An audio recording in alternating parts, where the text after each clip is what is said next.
Hola, ¿cómo están? Espero que muy bien. Quiero agradecerles mucho la visita a mi canal de YouTube. Soy Luis Caro Figueroa, soy abogado y tengo 63 años. Durante varios años he sido profesor universitario y hace más de 35 que ejerzo mi profesión.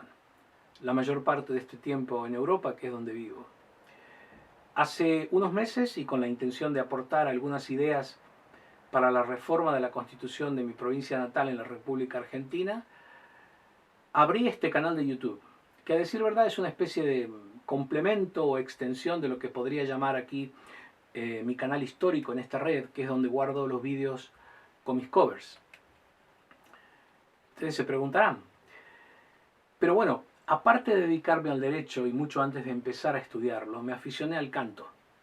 Me encanta la música y como no he desarrollado habilidades especiales con ningún instrumento en particular excepto mi propia voz, mi única relación con el arte se basa en el canto y en un cierto gusto para percibir la calidad y la belleza de esta expresión artística. No de la mía, por supuesto, sino de aquellas personas que cantan realmente bien.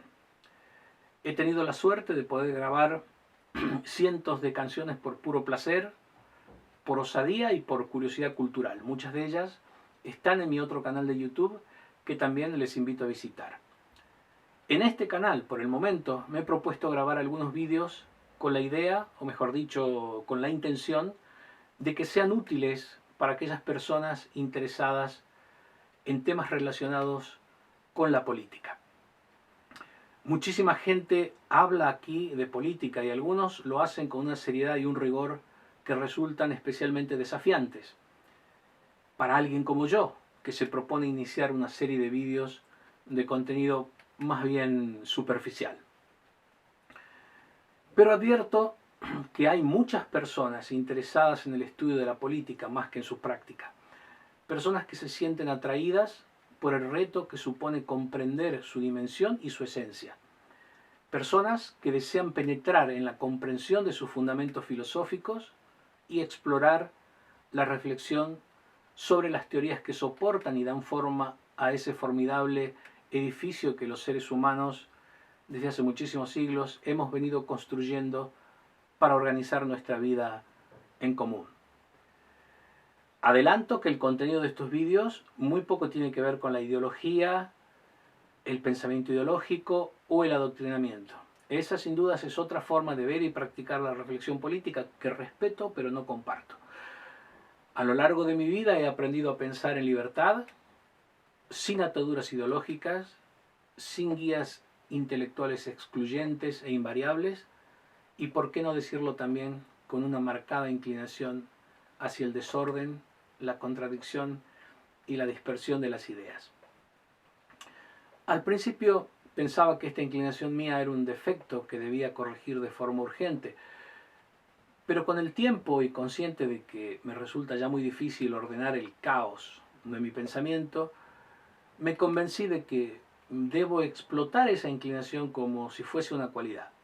Por suerte, hay personas muy inteligentes, seguramente entre los que sintonizan este canal las hay y muchas, y estas personas saben perfectamente, lo saben mejor que yo, cómo utilizar provechosamente un discurso disperso o una tormenta de ideas, es decir, que saben cómo organizarlo y dotarlo de la coherencia que le falta.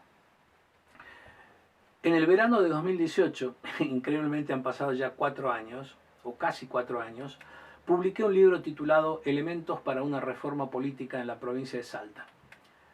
En este libro hice un intento de contribuir, un intento tímido es verdad, de contribuir a la discusión sosegada sobre los principales problemas que afectan al sistema institucional de aquella provincia, que es el sitio en donde tuve por primera vez contacto con la política y aprendí cosas muy importantes.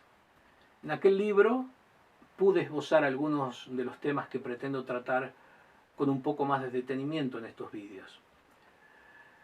Cuando lo escribí, me encontré frente a la necesidad de equilibrar entre el pensamiento teórico y la traducción práctica de este pensamiento. Esto no es algo fácil de lograr, sobre todo para quienes como yo sienten una especial inclinación hacia el pensamiento teórico.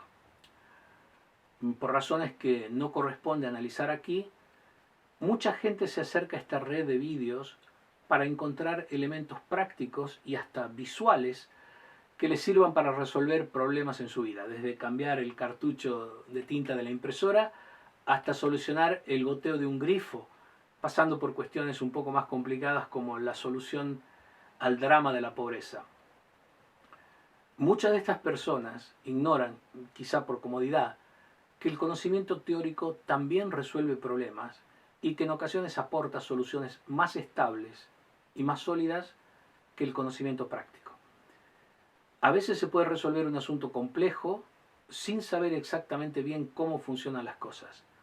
Yo creo que es mucho mejor, diría hasta que más seguro, procurar resolver los problemas con algún fundamento, porque aunque la destreza y la suerte son elementos importantes en la vida, también lo es el conocimiento abstracto.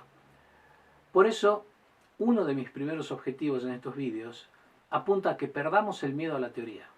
Ese miedo que tenemos todos, pero que aprieta mucho más a aquellas personas que prefieren y se muestran partidarias casi siempre de las soluciones pragmáticas.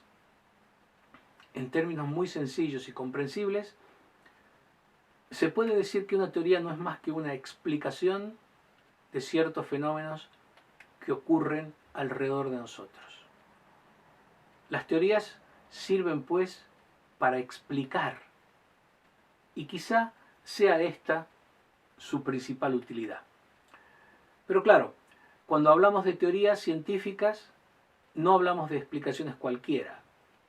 No podemos llamar teoría a una explicación simple, a una conclusión apresurada, a una primera impresión. Una teoría es un tipo de pensamiento racional, abstracto, sobre un fenómeno o sobre un conjunto de fenómenos, o quizá también los resultados de ese pensamiento. Ese proceso de pensamiento contemplativo y racional a menudo viene asociado con otras actividades del ser humano, como el estudio o la investigación por observación. Es muy difícil y arriesgado formular una teoría sólida a partir de un solo vistazo. Normalmente se requiere estudio, trabajo, paciencia, observación, prueba, recusación, más investigación y más estudio. Es lo que se resume en el concepto de método científico. Las teorías pueden ser científicas, pertenecer a una disciplina no científica o a ninguna disciplina en absoluto. De allí que el nombre de teoría, que es tan flexible y tan extendido, tenga muchos significados y muchas aplicaciones. Por ejemplo, cuando decimos en teoría debería llover antes de las 6, en realidad no estamos formulando una teoría, porque esta frase no comporta explicación alguna, no explica nada, es una mera especulación. Quizá, y dependiendo de su verificación empírica, podríamos estar en presencia de una hipótesis, de lo que se llama una hipótesis, pero no de una teoría. Dependiendo del contexto, las afirmaciones de una teoría pueden, por ejemplo, incluir explicaciones generalizadas sobre cómo funciona la naturaleza. En la ciencia moderna, el término teoría se refiere a las teorías científicas que son un tipo bien comprobado de explicación de la naturaleza, pero una explicación formulada de una manera consistente con el método científico y que cumple con los criterios requeridos por la ciencia moderna. Tales teorías se describen de tal manera que las pruebas científicas deberían poder proporcionar un apoyo empírico para ellas o una contradicción empírica de las mismas. Así pues, las teorías científicas son la forma más confiable, rigurosa y completa de conocimiento científico. En contraste, y como ya he dicho, los usos más comunes de la palabra teoría implican que algo no está probado o que es especulativo, lo que en términos formales se caracteriza mejor con la palabra hipótesis, como ya hemos visto. Las teorías científicas se distinguen de las hipótesis en que estas últimas son conjeturas individuales comprobables empíricamente y se diferencian a su vez de las leyes científicas en que son relatos, estas últimas, son relatos descriptivos de la forma en que la naturaleza se comporta bajo ciertas condiciones. Yo creo que si juntamos todas estas palabras, estos últimos 3 minutos, podríamos haber llegado a formular una definición de teoría y haber distinguido la teoría de lo que son las hipótesis y de lo que son las leyes científicas, por ejemplo. Uno de los cometidos fundamentales de las teorías es el de servir de guía para la empresa, para el empeño de encontrar hechos, en lugar de alcanzar metas. Las teorías son neutrales, o para mejor decir, son neutras, en cuanto a alternativas entre valores. Una teoría puede ser un cuerpo de conocimiento que puede o no estar asociado con modelos explicativos particulares. Teorizar es una actividad humana que consiste precisamente en desarrollar este cuerpo de conocimientos. En algunos casos, la credibilidad de la teoría podría cuestionarse llamándola solo una teoría, lo que implica que la idea ni siquiera ha sido probada.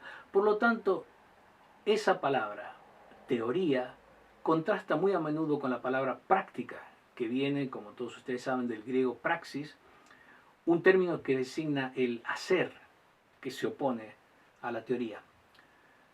Un ejemplo clásico de la distinción entre teórico y práctico nos lo proporciona la disciplina de la medicina. La teoría médica intenta comprender las causas y la naturaleza de la salud y la enfermedad, mientras que el lado práctico de la medicina trata de hacer que las personas estén sanas. Estas dos cosas están relacionadas entre sí, pero pueden ser independientes, porque es posible investigar la salud y la enfermedad sin curar a pacientes específicos. Y del otro lado, también es posible curar a un paciente sin saber cómo funcionó la cura. Y aquí reside una de las claves de esta cuestión. Bien, hasta aquí he llegado con este primer vídeo. Espero que les haya resultado interesante y provechoso. Les mando a todos un saludo afectuoso y mi agradecimiento por haber estado aquí. Hasta la próxima.